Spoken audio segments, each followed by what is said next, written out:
Overtime is something that's gone over. And if we don't cooperate with God, God will just keep on working overtime. God's like, I was ready to finish right here. But you just keep jumping off the potter's wheel. Right when I'm almost done, you jump right off the potter's wheel and then you just disappear. Well, what happened? Oh. And we go down our own path for a while, and then we come back crying to God. I was like, okay, get back on the wheel. Let's okay. So rather than God continuing where he left off, he has to go backwards and take and remove all the stuff that you picked up on the way wherever you were. Then he has to work overtime. Now he's got to work a little bit longer because we wanted to have our way. We wanted to go our way. So when you finally made your way back to his way, then God has to now remove your way to get you back to his way, and then he continues working on you over the process of time to get you to a place called beautiful.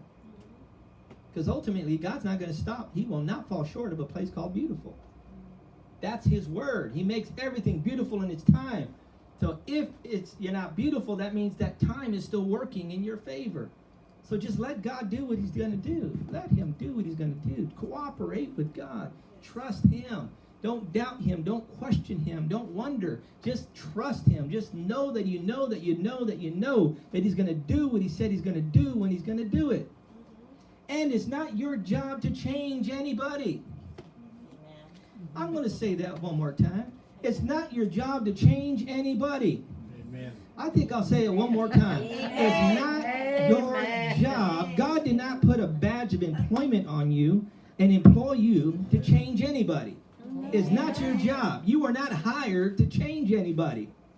Amen. Oh my goodness. Amen. Okay, God has to fire some of you from a job that he didn't even give you. He's got to fire some of you from a job he didn't even give you. He did not even give you. He did not even employ you. He didn't do no background check on you. He didn't do nothing. You assumed a position and a role to change somebody that God's like, I do all the changing. You don't change. Yes. I do the changing.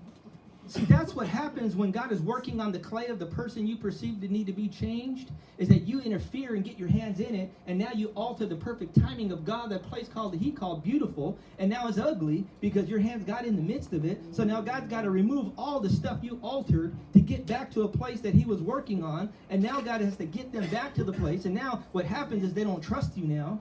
Yes. They're hurt and wounded by you now. And now that kind of overflows to their relationship with God. Now they don't trust him now. Now they're hurt and wounded now.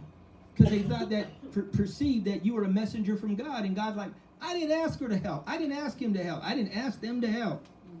I didn't need their help. You see this chair? There's only one throne here, and that's just for me.